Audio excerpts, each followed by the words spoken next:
নিজে গিয়ে বাজার করছি, আমার পরিবারের জন্য আমি বাজারে সময় পাই নাই, কিন্তু চাইল্ড নুরুলস কেয়ার এই বৃদ্ধ মামাদের জন্য আমি নিজের হাতে গিয়ে প্রথম দিন বাজার আমি নিজে উদ্বোধন করেছি। উনি আমাদের আত্মীয়, উনি স্বতঃপ্রণোদিত হয়ে একার সেবা দেওয়ার জন্য এসেছেন। ওনার চিকিৎসার কারণে আমরা এখানে 4 জন রোগীকে প্রথমবারের মতো ঢাকা মেডিকেলে আমরা পাঠিয়েছি উন্নত চিকিৎসার জন্য, যাদের এখানে চিকিৎসা কখনোই কোনো অবস্থায় সম্ভব ছিল না। রক্ত শূন্যতায় থাকা রোগীর তাৎক্ষণিক রক্তের গ্রুপ ব্যবস্থা করেছি এবং এবং ওদের জন্য প্রয়োজনীয় রক্ত প্রাপ্ত নিশ্চিত করেছি। আমাদের ডক্টর এসে দেখেছেন অনেকের রক্তের অবস্থা খুব খারাপ, হিমোগ্লোবিন লেভেল এখন 4-5, ভয়ে গাছি রোটে, ওদের জন্য ইনস্ট্যান্ট রক্তের গ্রুপ এখানে চেক করে চিকিৎসা শুরু হয়েছে এবং ওদেরকে উন্নত চিকিৎসার জন্য ঢাকা মেডিকেল কলেজে পাঠিয়েছি, তারা ওখানে চিকিৎসাধীন রয়েছে। ইতিমধ্যে আমরা এখানে এসে সকল কর্মীদের আইডি কার্ড পাইনি, যাদের আইডি কার্ড পাইনি ওদের জন্য আইডি কার্ডের ব্যবস্থা করেছি। মানসিক ভারসাম্য যে রোগীগুলো আমরা পেয়েছি সেখানে জটিল রোগীকে আমরা ইতিমধ্যে মানসিক হসপিটালে পাঠিয়েছি, কারণ ওদের এখানে চিকিৎসা সম্ভব নয়। প্রযোজ্য ক্ষেত্রে বিভিন্ন হসপিটালে ইনক্লুডিং ঢাকা মেডিকেল কলেজে এখান থেকে রোগী পাঠানো অব্যাহত রয়েছে, যেটা আগে কখনো এখান থেকে রোগী বাইরে রেফার করা হয়নি। যেটা শুরু হয়েছিল 9 মে 2024 প্রথমবারের মতো বার্থডে হাসপাতালের শিশু বিশেষজ্ঞর হাত ধরে।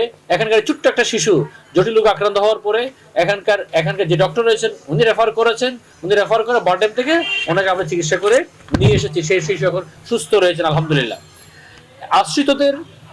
আশ্রিতদের পরিবারের খোঁজ পেয়ে যথাযথ যাচাই বাছাই সাপেক্ষে প্রশাসনিক নিয়ম মেনে স্থানীয় থানা সাধারণ ডায়েরি করে পরিবারের কাছে আমরা ইতিমধ্যে প্রেরণ করা শুরু করেছি।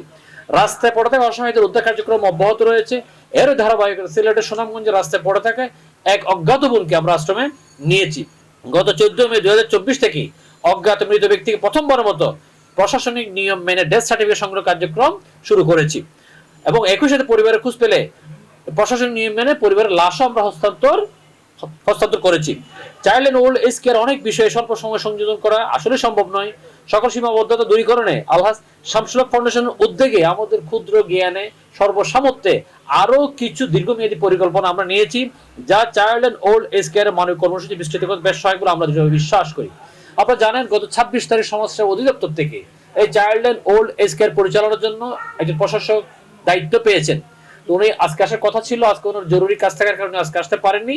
আগামীকালকে থেকে উনি এখানে আসবেন, উনি এটা পরিচালনা করবেন সরকারি নিয়ম মেনে। তো আমাদের এই নিচের বিষয়গুলো হয়তো উনি যদি দেখে বা ওনার পর আরো কোনো দায়িত্বশীল যদি এখানে আসেন, তাহলে এই বাংলার মানুষের জন্য বা এই চাইল্ড এন্ড ওল্ড এজ কেয়ারের জন্য একটা ভালো মাইলফলক হতে পারে। যেমন স্বল্প ব্যয়ে তাৎক্ষণিক সুচিকিৎসা দিতে চাইল্ড এন্ড ওল্ড এজ কেয়ারের যে আশ্রম রয়েছে সাভারে একটা প্যাথোলজি ল্যাব স্থাপন। দেখুন আমরা বিসমিল্লাহ করে কাজ শুরু করেছি, সবকিছু রিজিকের মালিক আল্লাহ। তবে এই 25 দিনে যে খরচগুলো হয়েছে এটা শুধুমাত্র আপাতত আলহাজ শামসুল ফাউন্ডেশনের ফান্ডে দেওয়া হয়েছে। আমরা কারো কাছ থেকে এই পর্যন্ত কোনো সহযোগিতা সেরকম নেইনি। আগের খাবার তালিকার আগে যে রুটিন ছিল সে রুটিনেই চলেছে, আমরা রুটিন কোনো চেঞ্জ করিনি। যেহেতু আগে চাল ডাল এখানে ছিল, মজুদ ছিল, তো আমরা প্রতিদিন যে কাঁচা বাজার মাছ মাংস তরি তরকারি যেগুলো দরকার ছিল ওগুলো আমরা নিয়মিত দিয়ে গিয়েছি। আমরা দেখুন এখানে ওই যে কাঁচা বাজার গুলো খুব একটা ছিল না, 2 দিনের মধ্যে কাঁচা বাজার শেষ হয়ে যায়। আমরা প্রথম দিন 5 তারিখ এসে কিন্তু আমরা কাঁচা বাজার নিজে গিয়ে বাজার করছি, আমার পরিবারের জন্য আমি বাজারে সময় পাই নাই, কিন্তু চাইল্ড নুরুলস কেয়ার এই বৃদ্ধ মামাদের জন্য আমি নিজের হাতে গিয়ে প্রথম দিন বাজার আমি নিজে উদ্বোধন করেছি। তো প্রথম দিন থেকে অদ্যাবধি চলতেছে। তো আমাদের প্রশাসক সাহেব যখন দায়িত্বে চলে আসবেন, ব্যাংক অ্যাকাউন্ট যেটা রয়েছে চাইল্ড এন্ড ওল্ড এজ কেয়ারের ব্যাংক অ্যাকাউন্ট উনি প্রশাসক সাহেব উনি এটা মেনটেন করতে পারবে সেই ধরনের আদেশ এখানে রয়েছে। তো উনি মেনটেন করা শুরু করলেই আশা করি আমাদেরকে আর সহযোগিতা দেওয়া লাগবে না।